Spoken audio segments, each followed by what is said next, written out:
pastor from Hong Kong. In Hong Kong, for the last generation, they made no choice. The Republican candidate for governor. Have sexual relations. And I realized that this is something We're not going to be able to solve our problems if we get distracted by sideshows and carnival parties. One Republican, one Democrat, and you discuss the issues that matter in today's local, state, national, and global politics. Hosted by Steve Hickson with co-hosts John Stanberry and Franklin Chancey. This is Backfire. Good morning, gentlemen. Cleveland. That's it. Good morning, Cleveland. Good morning, Cleveland. Daniel Brantley here in place of Steve Doughball Hickson, who decided he wanted to go fishing. So, Steve, I hope you're having fun. You better catch something. Gentlemen, is all well in your necks of the woods? Well, it's Halloween, so and John is about to have the most relaxing Halloween of his entire life. Oh, ain't that the truth? Because or at least in the last the 20 years. hordes of invading goblins and monsters won't be trekking across his yard this year in the same way they have the last 20 years. Wasn't sure where that was going, but that's true. Yeah, they won't be looking for candy. They won't be parking in your grass. So you're saying you were unnecessarily fearful of my next comment? Is that Well, I just wasn't sure where that was going.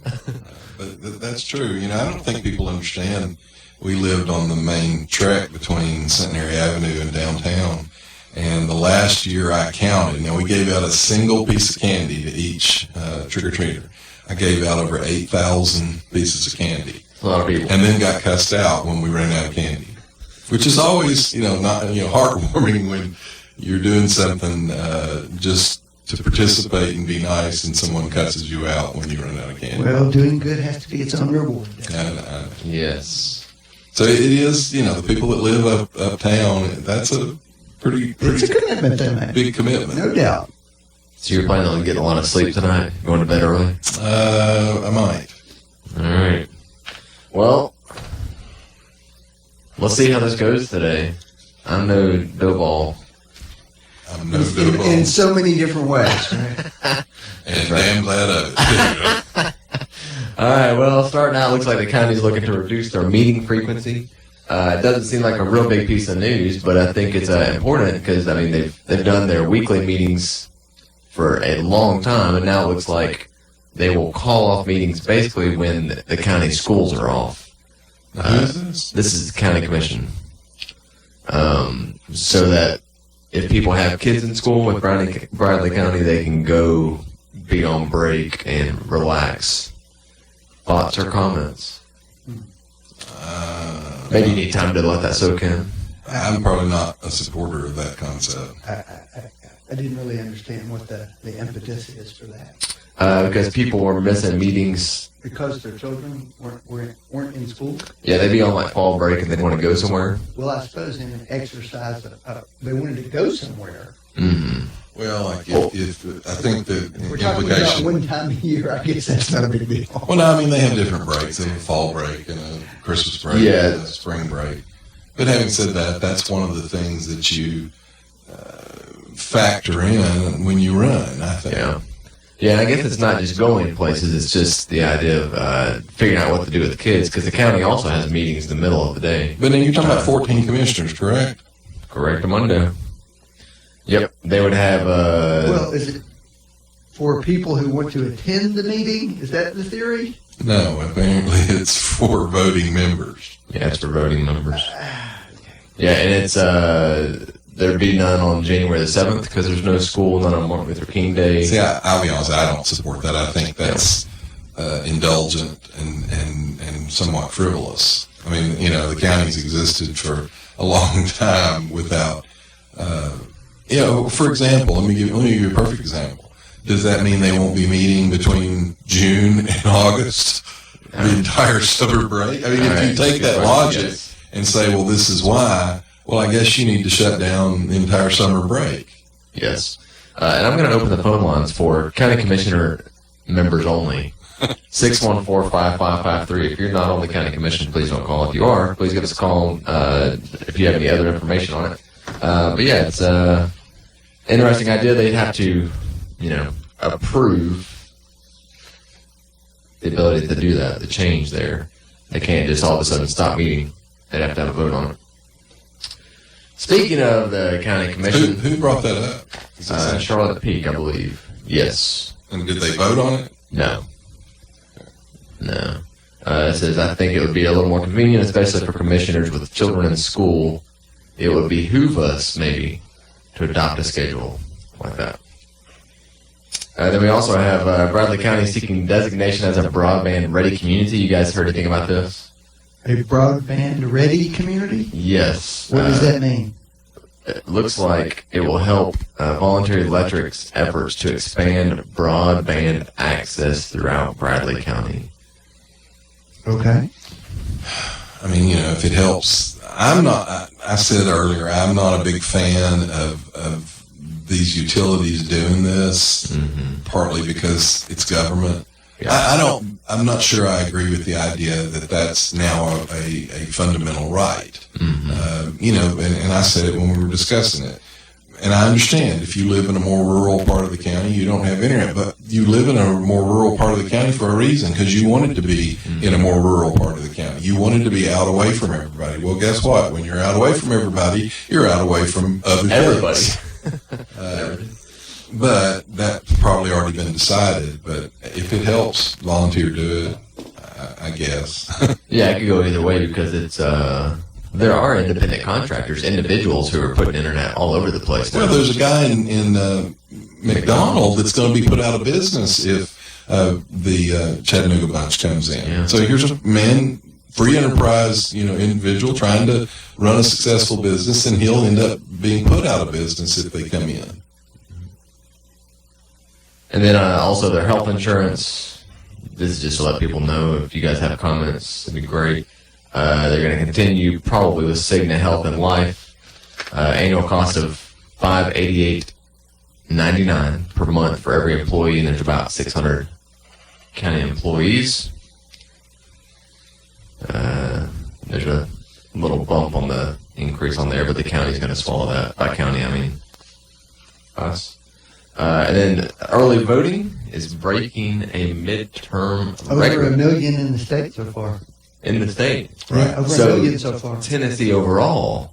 Yes, the whole state. Wow. Now, do you all suspect here in the county, we've got 16,258 after Saturday, and a couple days since then. You all suspect that this increase is going to be an overall increase like the number of voters or just early voting? It's always hard to tell. Hard to say. I think it's going to be an increase, but it won't be the increase in total that you're seeing. With the early voting. Yeah, I think you're seeing more early voting taking place, and just based. That seems to be a nationwide trend, really. So I suspect that the turnout's going to be a little higher than typical for a midterm election. But I don't know if it's not going to reach presidential election year levels. I wouldn't think. Yeah. We're skipping ahead a little bit, but what do you suspect that this increased voter turnout means? It depends on where it's at. If you have higher numbers in Shelby and Davidson County, And they did. They have had record early voting there. that's gonna probably help the Democrats a little bit. If you have record numbers across the state, which we're having, it's going to help the Republicans. Now, in some states, Texas, for example, the polling shows Ted Cruz ahead, but they've had huge registrations in the state, and they don't know who registered, and they don't know how they're going to. And registration doesn't necessarily transfer to voting. True. That's true. So that's hard to say. And I think John's right. There's no one-size-fits-all answer for that one. For example, in Florida, Rick Scott the Republicans are hurt because of the hurricane. The hurricane came through the Panhandle. The Panhandle is very Republican area. dependably Republican, but a lot of those people don't have homes to live in. So, to be honest, I have not seen what they're going to try to do to help make sure everybody gets to vote. I think the real concern is a lot of those people may not, in fact, be in Florida right now. Right. They've gone to other places. So that's definitely an issue. And can they absentee vote? Well, they may. The state may have to make some accommodations. And then if Rick Scott makes the accommodations, he's probably going to be accused of, trying to help his voting numbers. Yeah, kind of lose-lose. Yeah, it's curious with that weather stuff. Well, back here locally, Our unemployment has dropped to 3.8. Last September, a year ago, it was 3.2. And nationwide, it's 3.7% right now. So we are actually above the nationwide, which is, I think, been a while since we've done that. We've had really good low unemployment. We've actually been slightly behind for the last year or so. Okay. So we're about where we have been, then, I guess. Seems like. I think probably the explanation for that is that we've been pretty close to maxed out on what our industry can support. So we are pretty close to full employment here, I would think. Yeah. So unless some other large business were to come in here, it'd be very difficult to go below the number. Well, I mean, the we whole are. country, to be honest, is at basically what we consider full employment. There are more job openings now for the first time in, I don't even remember how long it's been. It's a record, basically. More job openings than there are employable people. I don't remember what it is, Franklin, but it's down around the 3% mark, that when you get to 3% unemployment, below that, they don't want to work, or they're not able to work, or not going to work. You're basically at 100% employment. And the labor force participation numbers have increased pretty drastically for women, for example. But now, if any of that bothers you, don't worry. If Nancy Pelosi gets back in the House, the Democrats are going to repeal all of the tax bill and all that brought all that, to bear. So there you go. Franklin's smiling, which makes me think he's. Well, I mean, he's fine. She actually said, we're going to repeal the tax cut. I was smiling at the notion Trump that that's passed. responsible for it. It is interesting. It's not uniform across the country in some cases. Alaska, the unemployment rate is 6.5% there. Right. Let's see, the state. And Alaska also, So they get paid to live there. well, the indigenous communities affect that somewhat. The weather, drastically affects that. West Virginia, it's 5.2%. Okay. Looking around the South, Louisiana, 5%, Mississippi, 4.8%. I mean, We're still doing pretty well. pretty well. Sure. Well, we're definitely in the top. West 20% Virginia, probably. The Obama administration's assault on coal mining has had a dramatic effect. And the problem with a lot of that is, and Trump got some benefit to saying, I'm going to reverse that. But companies, once they've shut down those plants, they're not going to open them back up. Well, actually, 2 coal companies have shut down this year in West Virginia, in spite of supposedly But, I mean, bringing them back. Well, I mean, I'm effectively agreeing with you, Frank. They're just not going to do it. Now, by the same token, we've actually seen there was a new report out this week on the environment, and significant improvements in air and water and everything. Now, they're going to sell that coal to China, which, for example, we got fussed at when Trump pulled us out of the climate accords. China wasn't regulated by the China climate accords. They're the worst offender for coal plants, and they're not building clean burning coal plants. So a lot of that coal is now being sent to China. And by the way, I'll have to say, we had a wedding to go to in San Diego this past weekend. It is amazing how we take where we live for granted. And I know California's supposed to be the sunshine state. We actually, around noon, were driving on the interstate, and we thought there was a fire. We thought there were wildfires. That's how thick they told us it was fog and smog, mixed together. You couldn't see. You couldn't see the hills in San Diego, California. And it was that way the entire weekend that we were there. I don't know what it was. It didn't look like fog that we have, because it had kind of a grayish black, and it settled on your car. Dirt and dust settled on your car. Well, that's a good example, though. As much as we try to nationalize every issue, they probably got a real reason to look for more clean energy sources in California. They got more cars than everybody else. Yeah. It is a problem. Well, I will have to say, they're the ones trying to cram things down our throat back here. Look to me like they're the worst offenders. I think they would acknowledge that. Well, then fix their own bed before they make. No, they want me to have to fix mine too, and I'm not doing anything wrong. Well, Phil Bredesen made a trip to Cleveland, Tennessee, and spoke with the Cleveland Daily Banner. And according to Bredesen, when he's gone around Tennessee, healthcare is the top concern of a lot of people, and that goes from the opioid problem, access to care, hospitals closing, the cost of healthcare, etc. Where does healthcare fall on you all's radar? Is it a top concern, or is it a top 5? Or Well, in most of the polls you see, it's definitely a top 2 or 3 issue for most of the country.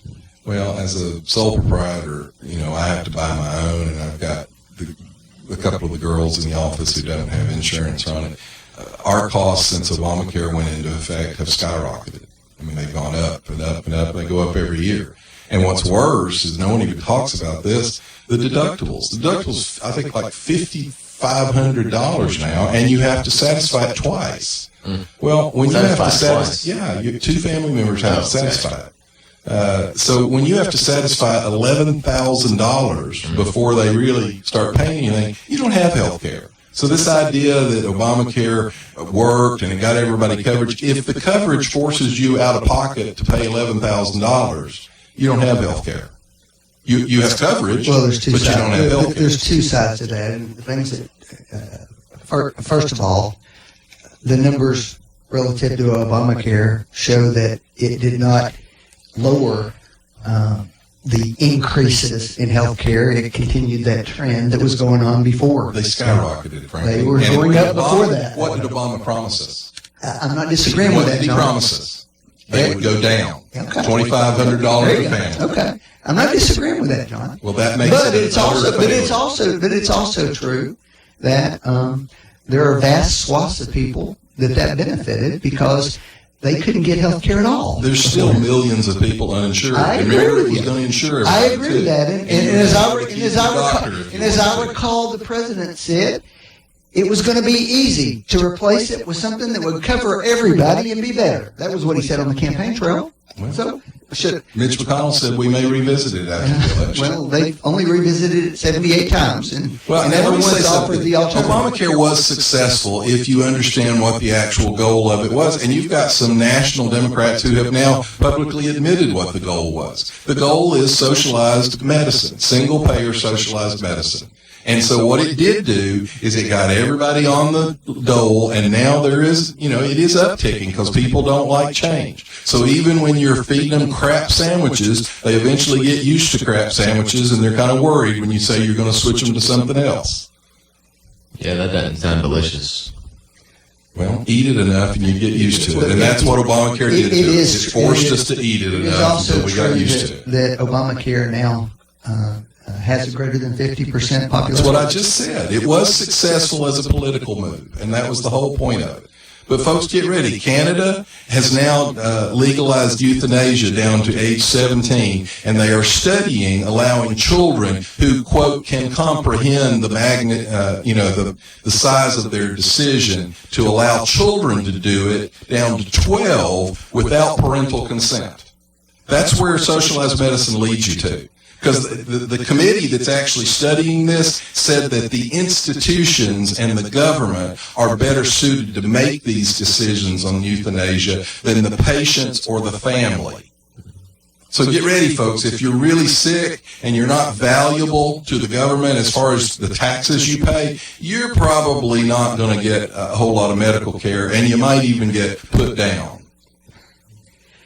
Except that, again, their life expectancies are longer than ours. Their heart disease is lower than ours. It's a 6-month wait for a heart cath, which is a test, not even a treatment. People come from Canada every day to get heart treatment in the United States of America. First of all, this is misleading what he's saying.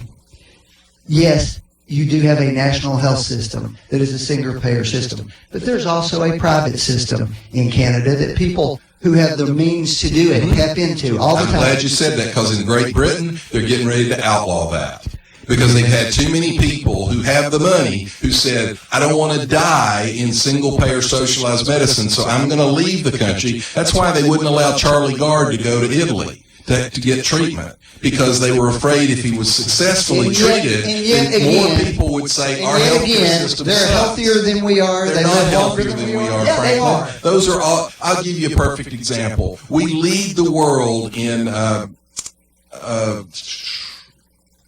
infant mortality. We have the highest infant mortality rates in the world. Now, that's a statistic, just like Franklin gave you, to say we don't have the best health care in the world. Now, do you know why we lead in infant mortality? Because we count every single infant born, even infants that are born 6 months, 7 months premature. In Japan, for example, they don't count a birth until it's 2 days post-delivery time. So if it's born premature at all and it dies, they don't count it in their number. Neither does most of Europe. So the numbers don't mean anything. They're manipulated. The fact remains that our number actually went up for several years. 1,800 people 2 years ago in the British healthcare system, socialized medicine, died of dehydration. Dehydration, that's not enough water. Think about that. Well, come check out nursing homes all over America and see how often Franklin, why would Great Britain outlaw leaving the country for health care? I don't know if that's accurate. They're discussing it right now, Franklin. Why wouldn't they let those 2 babies leave? It would have actually decreased the cost on the system. Italy was willing to treat the second child didn't even have a diagnosis, Franklin. They didn't even know what was wrong with him. And they told those parents, you cannot take your child to another country that was willing to try to treat him for care. You have to stand there and let him die. They wouldn't even let him take the child home and let him die in their arms. That's socialized medicine for you, folks. Well, a couple minutes ago, John, you mentioned your premiums going up and everything. Have you seen an increase at your practice of people calling to ask about, what's this going to cost? Can I just pay cash for this kind of thing? We have a ton of people. Part of the problem is all these plans change, and they change them every year, so people are always having to figure out what their premiums are. I can tell you, for example, Obamacare was supposed to have, and this is another great thing about government-run healthcare, it was supposed to, mandated that it had dental care for children. Okay, pediatric dental care. We were never contacted by any government branch to explain how that might work. Never. So every plan was supposed to have it. And by the way, folks, if you were 85 and you didn't have children, you were still paying. As a matter of fact, until President Trump rolled some of those mandates back, you were paying for pediatric dental care for the children you didn't have. But we were never contacted with any kind of guidelines on how you might file that. It's interesting, as John levels all these criticisms, the most popular public institution in all of Great Britain is the National Health Service. They don't have a choice, Franklin. Of course it's But popular. they love it. You know what? Last January. Nobody ever goes bankrupt there because of their medical bills. You're right. They just die because they don't get treatment. Congratulations. Guess You didn't what? go bankrupt. Guess You're what? dead. Their life expectancy is a lot longer than ours there. I It's don't know not why it because keeps of health happening. care, Franklin. Well, what is it because of? John? Let me ask you a If question, we go to Franklin. all these countries In Great over Britain, and over again, why do they do so much better than listen us? to me. In Great Britain, last January, this year, they postponed all surgeries until the end of February. They actually stopped all surgeries. Those aren't elective, any surgery, because they couldn't do it in the system. The system was overrun. One of their doctors said, we are actually operating in third world country situations. Why did they have to suspend all surgeries in the entire country? Did they suspend all surgeries or all elective? No, all surgeries. For over 2 months. Well, I take that back. Come Just on, short. John. You know that's not true. It is true, Franklin. I brought it in here when it happened. I don't care what you brought in. I brought it. I'll look it up for you again. I brought it in here when it happened. We talked about it. But of course, keep in mind, folks, you're really happy with your health care because, you got a doctor that'll come in and tell you, sorry, we can't operate on you. Hope you don't die in the next 2 months. All right. Well, speaking of healthcare, we've got a hemp company in town now. I don't know if you guys have heard about this. It's in the banner. They put a few shops around different places in, I think, the southeast. Cleveland's was the first one to get broken into. They had $25,000 worth of stuff taken. But those who are unaware, it says hemp is a sister plant to marijuana, doesn't have psychoactive effects, doesn't have THC levels like marijuana. It's used to lessen pain, lower anxiety, battle inflammation, and it's legal. Any applause or concern? Well, we'll get to that. Update. What they did was order that non-emergent surgeries in 1 month be canceled because of the nationwide flu epidemic going through there. And it was help. That's what it says. That's from the government there. That's what the order was. Folks, it was an attempt to entire save country with an entire. You don't. Oh my God. Non-emergent, John. The People flu. who had to have something done got it done. Guess who decides whether it's an emergency, Franklin? The government. Folks, all you got to do when you think about health care by the government is think about the DMV. That's all you got to think about. Put the DMV in charge of your health care. We wouldn't want our people to live longer or live healthier. By God, Franklin, nobody's going to tell me I can't die early. Well, actually, nobody's going to tell me I can't have more heart attacks. That's why we have worse outcomes, because of our attitudes and our personalities and our stress and the way we live in America. Guess what? And that also drives up the cost of health care, doesn't it? Yes, Franklin, it does. But by God, we're Americans, so what we say is always better. Well, folks, as a Republican, I actually think what we say is better. We wouldn't actually believe that we can learn anything from anybody. Yeah, you can learn a lot of things when you see people dying from dehydration in a socialized medicine system. You don't go with socialized medicine. You learn from that. You said something about hemp. I did see there's a dispensary here now. Yes. Any high fives for that, or any concerns, or? Well, it's a legal product. It is a legal product. There's some, It's not a mind-altering substance as that's being used, as I understand it anyway. John can probably give me more insight on that one as a medical professional. I don't know a lot about it other than you can weave it into a bag, and it's pretty strong stuff. Yes. You can make bags to put your weed in. Well, yes, you can make bags out of hemp. Yes, it's interesting. The guy who started it, his daughter had cancer, and he was struggling to find anything that would help her. She went through treatment, and that's where he got started in the business. So, yeah. Well, let me update. This is one from January 2017. The British healthcare system indefinitely banned surgery for smokers and obese people. They were immediately attacked by the College of Surgeons, the Royal College of Surgeons, as discriminatory. Folks, what that's called is rationing. So what they did was they said if you smoke or if you're fat, you don't get surgery. We only give it to the healthy people that can earn enough money to pay government taxes. So when you turn your health care over to the government, increasingly, that's what you'll start to see. They'll choose who gets health care and who doesn't get health care. Tell me, Franklin, how do you feel about it? Now, that's an indefinite ban on surgeries for smokers and obese people. You think that sounds good? I'd have to see what they actually said, John, before I will comment on it. Okay.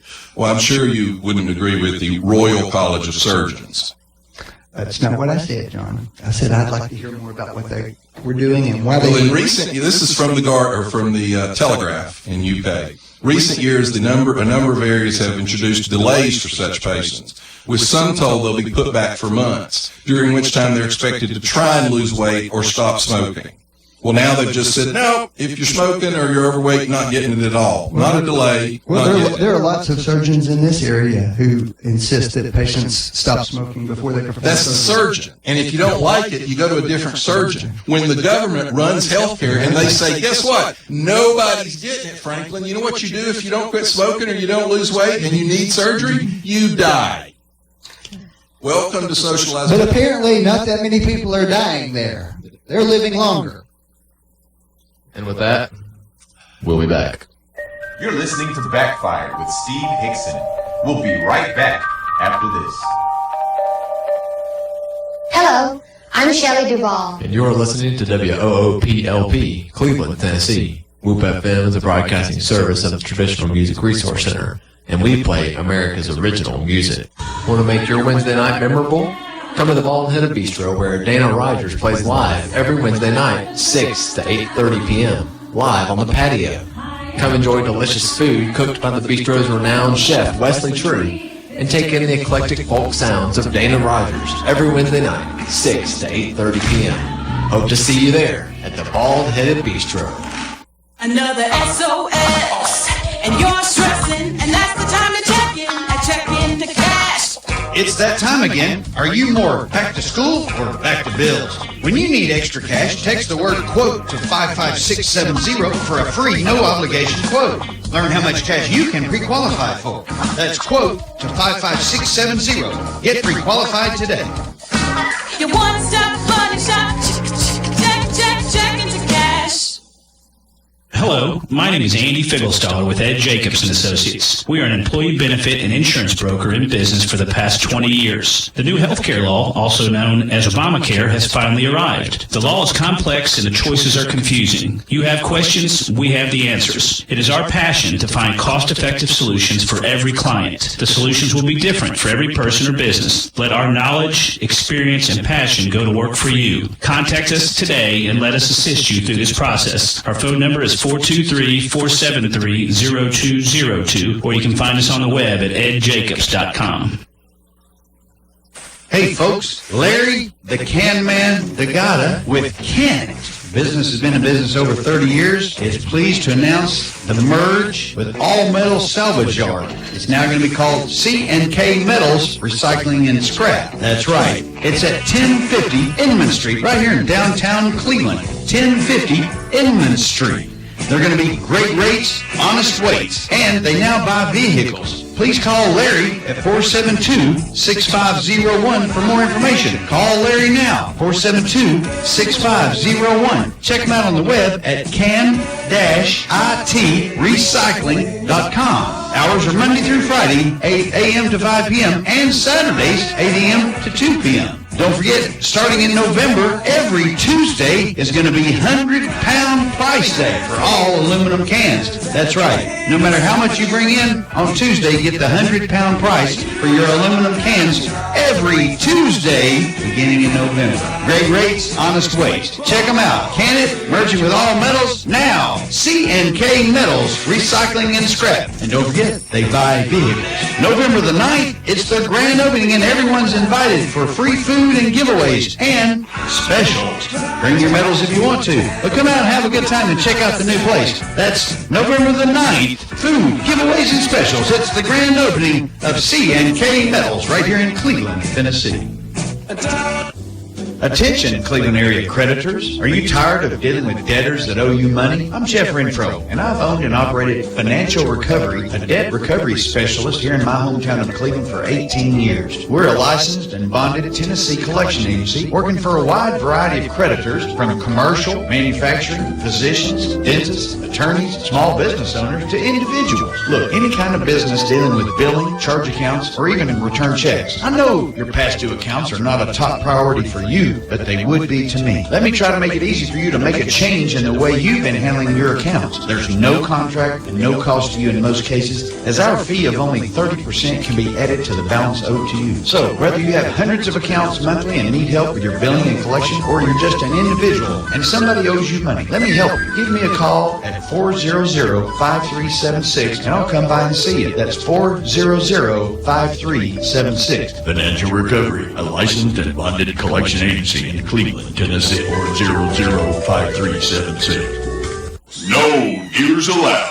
Jackson Catnapper, family owned and operated in Cleveland since 1933, offering the best with over 70 styles of recliners, sofas, electronic lift chairs, full living room packages.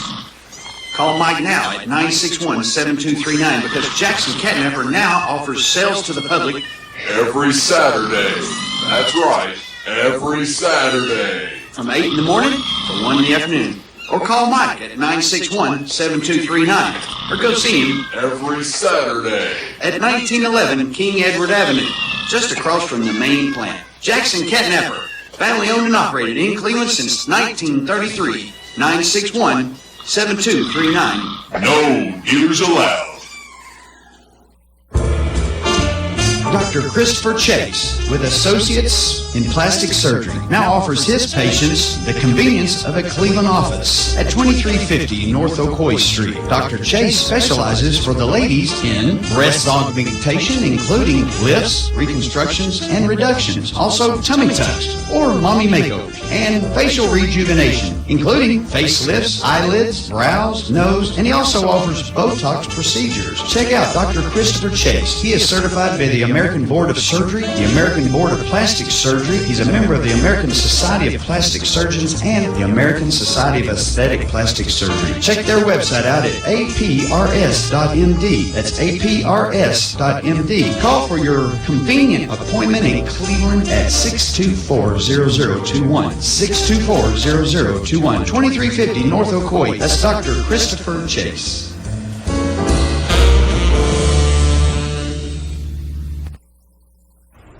You're listening to Backfire with Steve Hickson on Woo FM.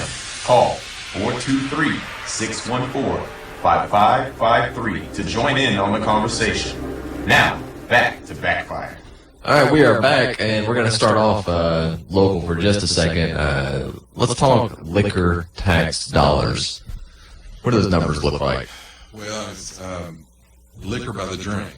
The revenue is allocated 50% of the collection in each location to the local government and 50% to the Department of Education.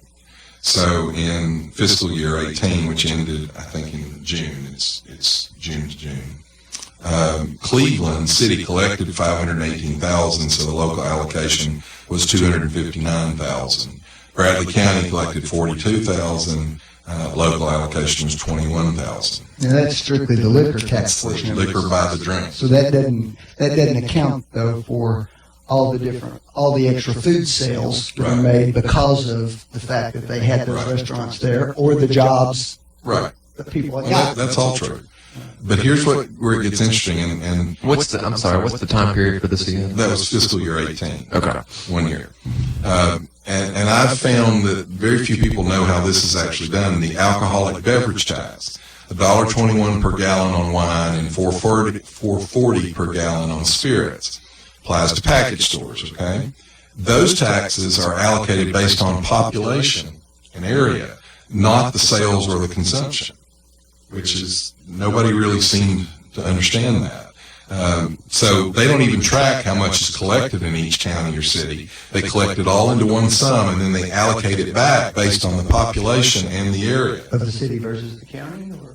Wherever, yeah. Or a whole state? So fiscal year 18, Bradley County got $152,000 in their allocation. So what it means is, theoretically, you're not going to get all of it back. For example, Hamilton County, much bigger population, will get a bigger chunk. Now, obviously, Hamilton County may sell a lot more, but no one even figures whether they're getting more than $1, of what they sell or less. So you actually don't get everything that you sell. It's based on your population. Interesting. So all those tax dollars won't be staying here then. Well, I mean, theoretically, you could get more than you deserve, or you could end up with less than you deserve. Yeah. Because it's not allocated the same way the liquor by the drink is. Mm-hmm. Very interesting. Well, I wanted to jump into state stuff. Before I do, I've been reading a book by Ben Sass called The Disappearing American Adult. And the chapter I just read recently was about the need to basically create thinkers and readers out of our kids, and how America is, a great idea, but if people aren't reading important works and being willing to confront ideas they don't agree with and listen to them, things are going to fall apart. So I'm wondering, what can we do to protect America from that? What can we do to kind of help our kids realize the need to... Well, one, you can quit giving them a trophy for showing up. You can actually go back to a meritocracy where you get something because you worked hard for it, or you worked harder than the other guy or girl worked for it. I would suggest that you start reincorporating civics into the curriculum. I would agree. Lamar Alexander's introduced legislation to try and do that. Very good. Well, along those lines of having civil discourse and thinking about stuff. Marsha Blackburn had some protesters thrown out recently, and I'm not saying this because she's a Republican and that they're calling her white supremacist. It goes both ways, I'm sure. Well, here's the thing. I don't think you ought to do that. I think you have a constitutional right to do whatever you want. But I think if you go to someone else's rally just to disrupt it, I don't think that's what the framers meant. I don't care if you go hold up a sign that says what you say and be respectful, and that's what I think should happen. I would agree. I don't. If you want to stand in the back with your sign, but at the point where you are shouting people down, what kills me about Antifa and some of these protesters is they claim to be anti-fascist. If you look up the definition of fascism, fascism is shouting people down and not allowing people to speak. We have a perfect opportunity right now on this. President Trump maybe they don't know what the prefix anti means. They obviously don't understand what fascism is. I'm sorry, you're saying President Trump. Well, I was going to say President Trump has introduced or made the point that he's going to do an executive order changing the birthright by citizenship thing. Now, what you're going to get is you're going to get this big, huge uproar. There's actually a serious issue there to discuss. And there are people on both sides, and there are constitutional things to talk about. There are historical things to talk about. And, for example, in my position, I think birthright citizenship needs to be addressed. I'm not saying banned outright, but I think it's a legitimate issue. On the same hand, I don't think he has the authority through an executive order to do that. Although I think in doing it, it'll immediately get challenged. It'll go to the Supreme Court, and that might be a good thing, to have that discussion. I don't think he will even actually attempt to do it. Well, Lindsey Graham's going to do it through legislation, and that'll go to the Supreme Court as well. But my point is there is an issue here. And if we could not scream at each other, we could probably discuss it, and maybe all of us would have a different understanding of it. Yeah, and it could, if it reached Supreme Court, if it was, Well, look, if they handle it properly, then they could really have a conversation about it. Well, just to let y'all know what we're dealing with, how many countries in the world do you think allow birthright? 30 is the actual number out of 194. that I found. Out of 194. Do you know how many of the 30 are in Europe? Or out, let's say outside of North and South America? 1. 29 of them are in North and South America. No European country, not a single European country, has birthright citizenship. Notable countries that have changed recently, the UK dropped it in 83, Australia in 86, India in 87, and Ireland in 2004. That's really not what the debate is. You can say you're opposed to it if you want to. I think the overwhelming answer is you got to change the Constitution if you want to do it. Actually, that's not true. Well, that's something for the Supreme Court to look at. Lots of Republicans said that yesterday also. Well, I don't, and it's because I think that's the overwhelming consensus. That it's fairly clear, unless you come down in the camp that the court can just, which I thought you would be opposed to, that you can just interpret it to mean whatever you want it to. What I said it's pretty clear. It's a good opportunity for the Supreme Court to look at. Now, having said that, Trump's 2 appointments, Gorsuch and Kavanaugh, are both originalists and probably won't vote to allow that. And frankly, they may be right. If they deny it, it may have to go. There is a lot of discussion about subject to the jurisdiction, which is what the clause in the 14th Amendment that at the time, for example, the case, 1898 case that decided that, Wong Kim Ark case, they ruled that the child was a U.S. citizen because he was born in the United States. However, the parents were legal immigrants, so they were under the jurisdiction. So that's going to be the argument in the courts. You'd have the same argument for Native Americans. Actually, they were excluded. You took it down that path. They were actually excluded, frankly, from that. Just so y'all know about the issue, because they're native born. Between 2000 and 2008, an average of roughly 300,000 children were born to illegal immigrant mothers each year. It's dropped off slightly since the Great Recession, but we're still at 275,000 babies born. Every one of those becomes eligible to sponsor relatives for visas, creating the chain migration situation that we've talked about. Then there's also That should be changed with legislation. that doesn't require any constitution. then there's also birth tourism. 30,000 births per year to foreign, quote, tourists occur annually. Countries widely known for sending birth tourists to the U.S. include China, Russia, and Mexico. So the point is, if we could stay away from the hysterics that will be leveled because Trump's the one that said this, there actually is a conversation to be had here. Franklin's right. The birth tourism could be addressed through Congress. The chain migration could be addressed through Congress. So there's an issue here that if we could have a civil discussion and not, for example, on our side of the thing, if we could not have people screaming that we're fascists, then we might have a conversation. In the response to that is, have a serious conversation about those issues and don't start off by calling everybody rapists, murderers, and thugs who's involved in it. Not everybody is breaking the law. Not everybody's a horrible, evil Every person. single one of them that crossed the border illegally is breaking the law. Actually, lots of the larger number are people who came here legally and stayed illegally. That's actually the truth.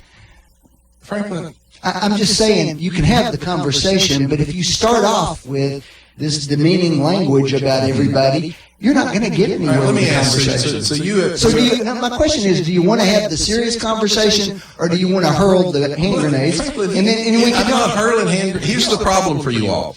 How many of the Democrats currently in Congress, the leaders, voted to build the wall? Not many. No, they all did. Nancy Pelosi did. Chuck Schumer did. They all, in 2007, voted to build the wall. They campaigned, went out and said, yes, I supported it. They voted to authorize it. Then they refused to authorize any money for it. Now they're demagoguing it.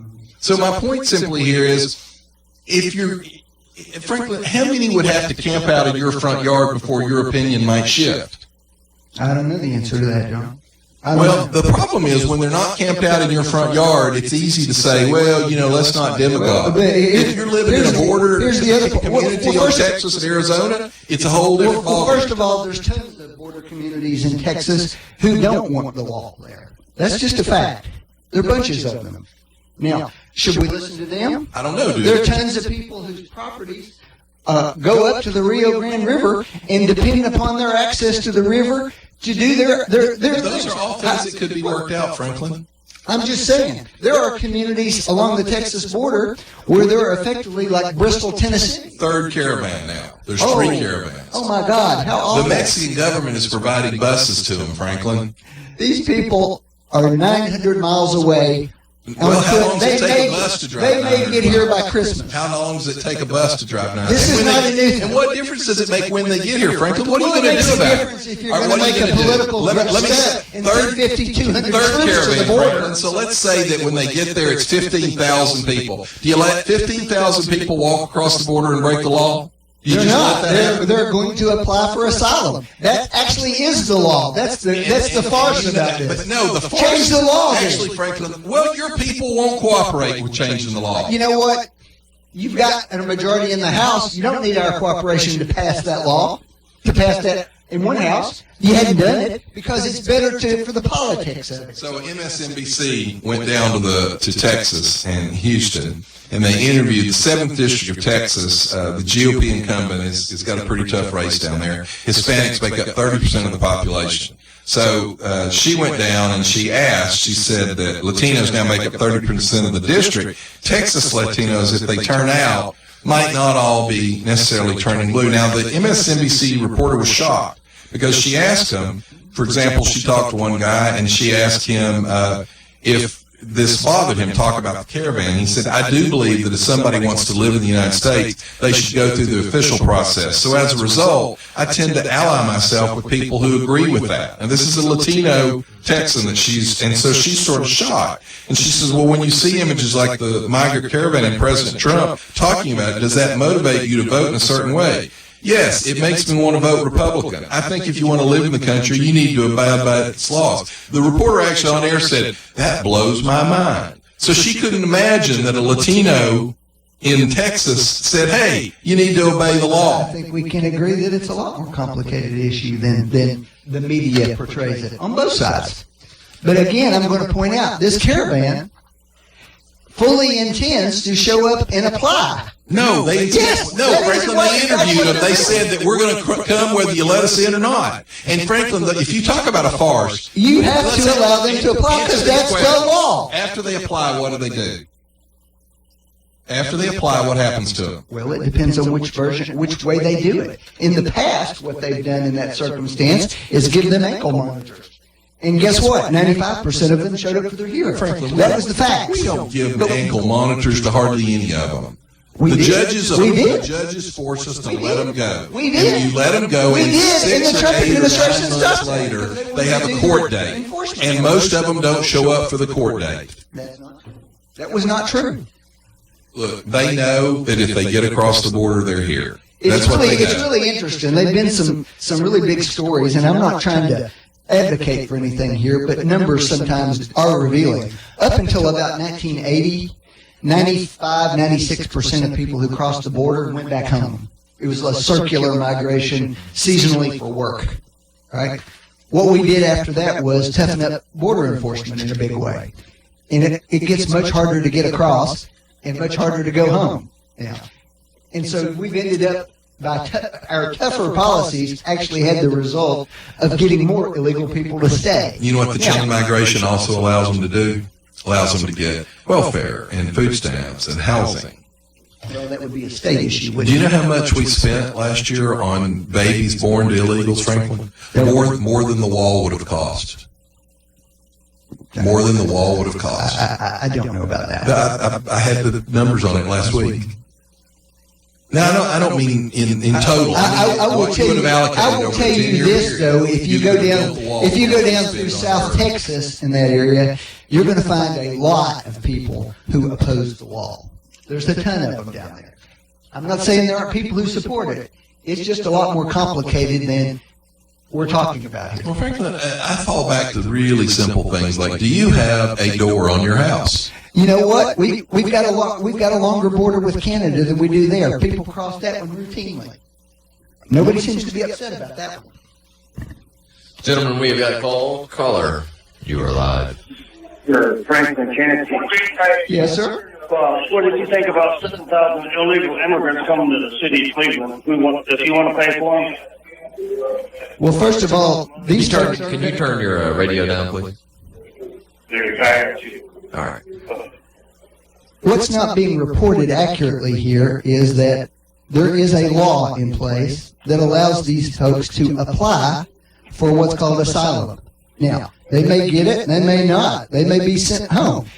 The problem is, if you want to change the law, that's fine. Well, you know what, Franklin? A federal judge changed that law without a vote. But until you change the law, you can't say they can't show up and apply. You know good and well that a federal judge, activist judge, changed that law without any vote. Because originally, what the federal judge changed was an executive order. He changed the interpretation of that law. He said that it wasn't just if you were oppressed by the government. It was if you felt the crime. You know, these people are coming, when you listen to them, they don't say that they're an oppressed minority. They say there's too much crime. There's no jobs. Well, guess what? 90% of the world would probably rather live in America. How many do you want to take in? What would be the smart thing to do there, John? You would actually take some steps and maybe even sometimes spend a little money to help improve the conditions in that country so that they'd have a reason to stay. Well, you know what, Franklin? We do that all the time. We send millions of dollars. This president just took those away. Because why would we pay them when they're shipping people to us illegally, Franklin?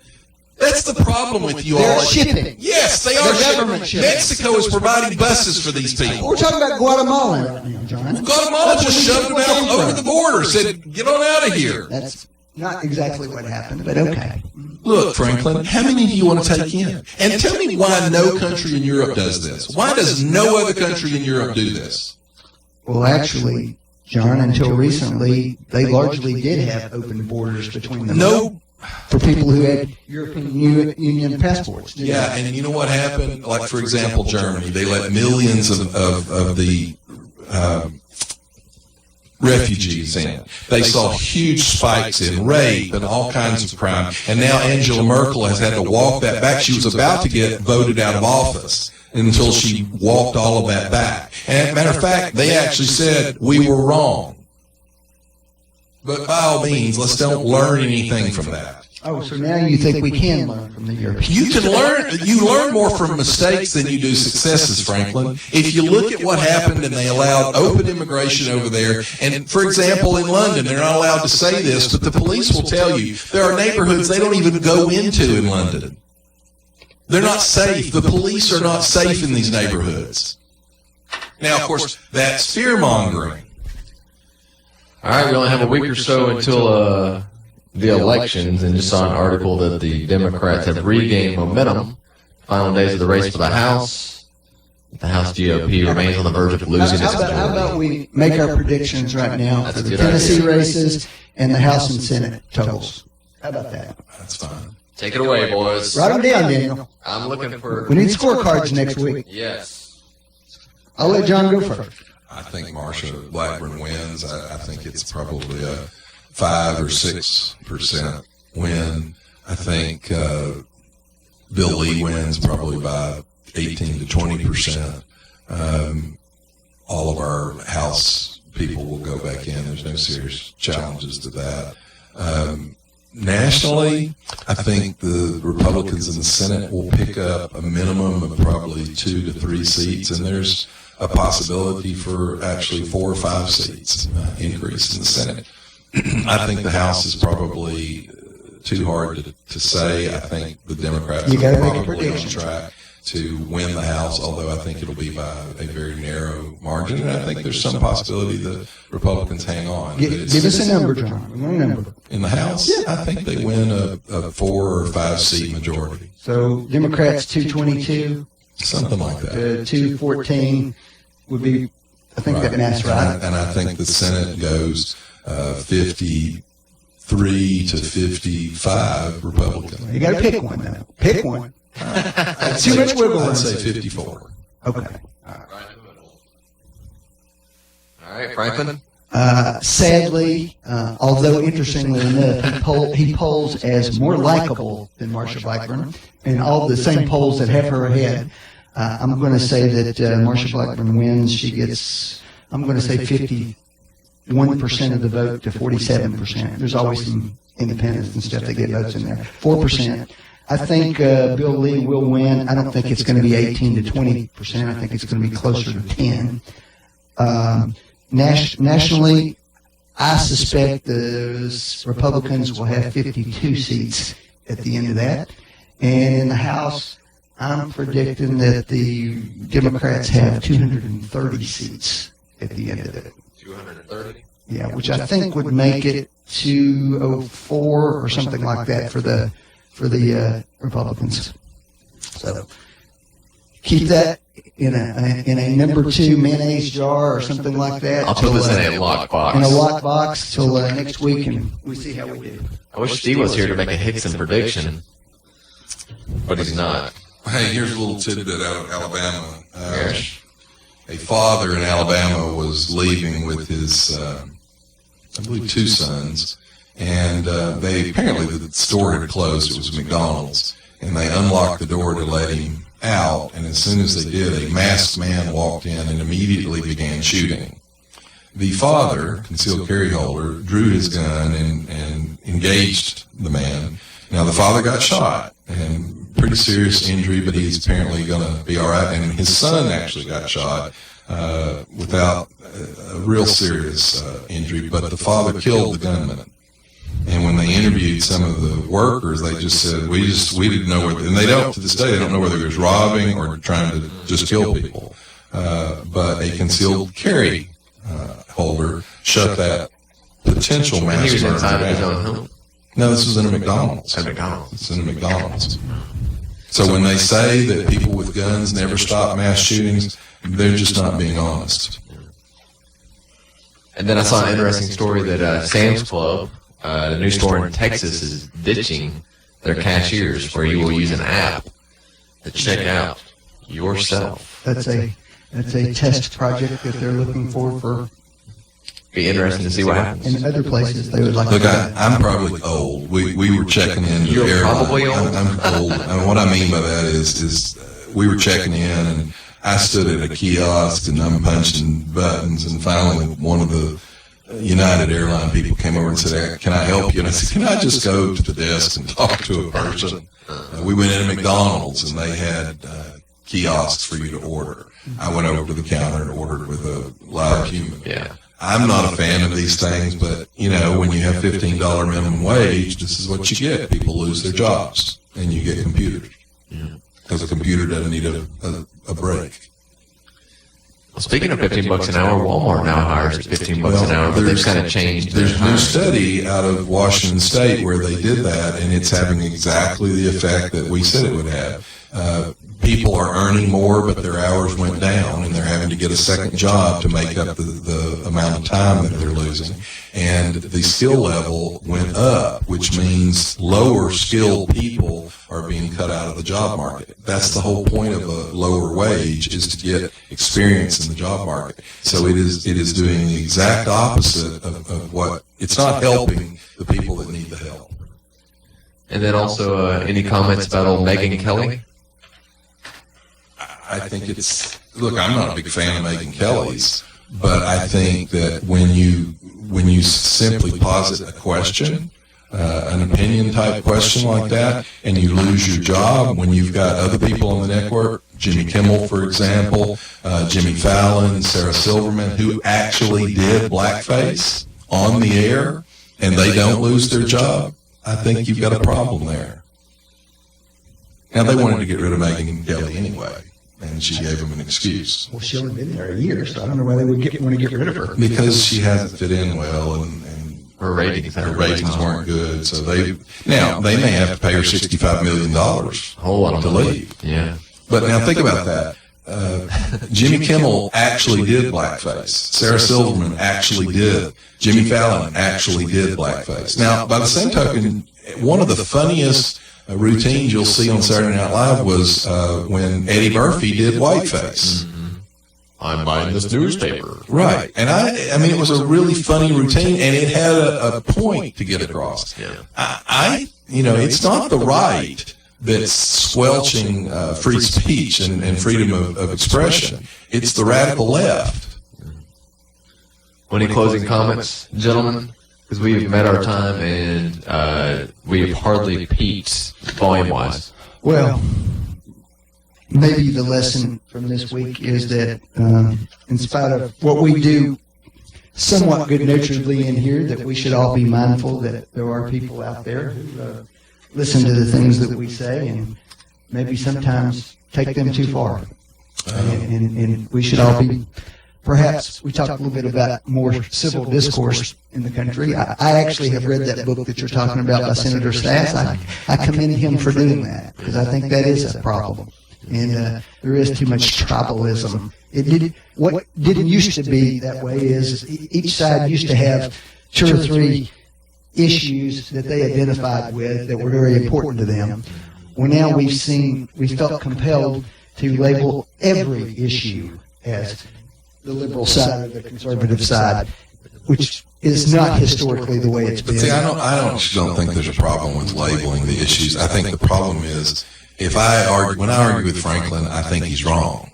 I hope he thinks I'm wrong. But too many people, I see it more on the left. Maybe I'm biased, but those of us on the right aren't wrong. We're evil. We're bad people. Well, when you look at that, the president says those very words about people on the left. When you look at people like they're evil, then you can justify a lot of things. Well, don't you think then that nobody has a more powerful platform than the president does ever? Well, frankly, he uses those very words that you just said. Look, I've not agreed with him about things like that. But here's one of the problems when you start talking about that. Nobody said that about Bernie Sanders when his supporter gunned Steve Scalise and other Republican congressmen down.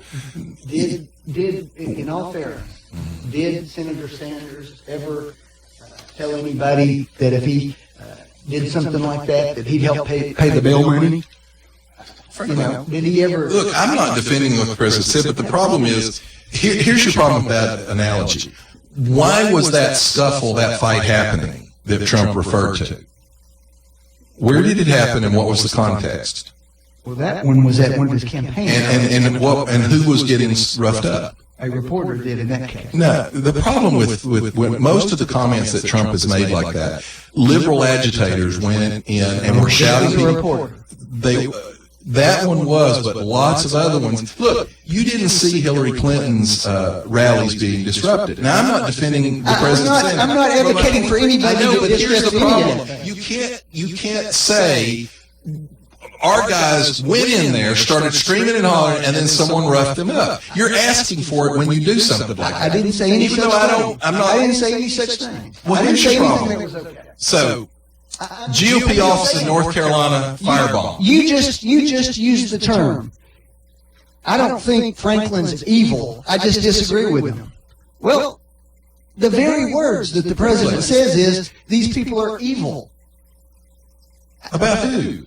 Liberals. That's what he says. He says it in campaign rally after campaign rally. No, he says things like exactly what you just said is the problem. And the president, nobody has more responsibility for setting the tone than the president does. And it doesn't matter who the president is, that's always the case. Obama did the same thing. Not as evil. He said that we were ignorant, clinging to our guns and our religion. Frankly, he divided the country just as much. He was just two problems. And this is why a lot of us look at this issue and we don't want to enter into the conversation because we don't think we're going to get a fair shot. President Obama was smoother about it, and the mainstream media agreed with him. And so he didn't get the notice. Now, is President Trump cruder about it? Absolutely. And it's not good. Obama divided us just as harshly. No president ever, John, no president ever has been happy with the media.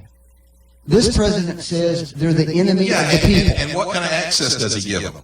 A whole lot more than Obama. He actually wiretapped them. He illegally wiretapped them. They're the enemy of the people. Franklin, Obama treated them like the enemy. He actually illegally wiretapped AP reporters. He broke into, he had the CIA break into the Senate Intelligence Committee staff. You were doing so well there, John. I was agreeing with everything you said. We're scared of this conversation because you all are not. You shouldn't be scared of it. You all never have it on an equal footing. You should embrace it. You never have it on an equal footing, Franklin. Nobody just defended any Democrat saying anything. Actually, you don't have to defend it because they're never criticized. That was the point. Bernie Sanders was never brought into the discussion. Republicans never got up and said it's Bernie Sanders' fault. Where did Bernie Sanders say anything remotely suggesting violence was okay? When did he ever do that? And the answer is he didn't. The former Attorney General said kick him just last week. And I disagree with that. And I think that's perfectly valid criticism. That's my point, Franklin. You didn't see it covered on all three of the major networks. Got almost no coverage at all, Franklin. It did get covered. I'll give you one that gets covered. Did you see where Hillary just this week said all black people look alike? Have you read that one on the news? That's our point, Franklin. The media doesn't cover these things equally. So when you start talking about let's have an open conversation, you can't have an open conversation when the whole foundation is tilted. I saw specifically the Holder thing you said covered many times. Well, Cory Booker said get up in their faces. Maxine Waters said don't let them live comfortably. I disagree with all those. And it got covered, John. It doesn't get anywhere near the coverage that the president gets. Well, he's the president. The president always gets more coverage. There are more cameras around when the president talks. All I'm saying to you is every president has a higher responsibility than everybody else. Every poll during the Obama presidency said he had made race relations worse. And you can't have these conversations with us unless you're willing to be honest about it. People were evil who disagreed with him. He said we were ignorant and stupid. No, he didn't say they were ignorant. Find me where he said they're ignorant. He said they he never said that. Bitterly cling to their guns and their religion. Okay. Wait, are you saying that didn't get covered? I'm telling you. And he didn't get criticized for that? Franklin. Of course he did. I'm telling you that he was smoother about it and slicker about it, but he was just as divisive. All right, gentlemen. Well, the mainstream media may or may not cover certain things, but we cover it here. We're about 10 minutes over. We will see y'all next week. Hopefully Doughball will be back from his fishing trip. Until then. Ding, ding. You've been listening to Backfire with Steve Hickson, John Stanberry, and Franklin Chansky. Catch them again on Whoop FM at noon today and every Wednesday morning from 7:30 to 8:30. Now, back to more music on Whoop FM.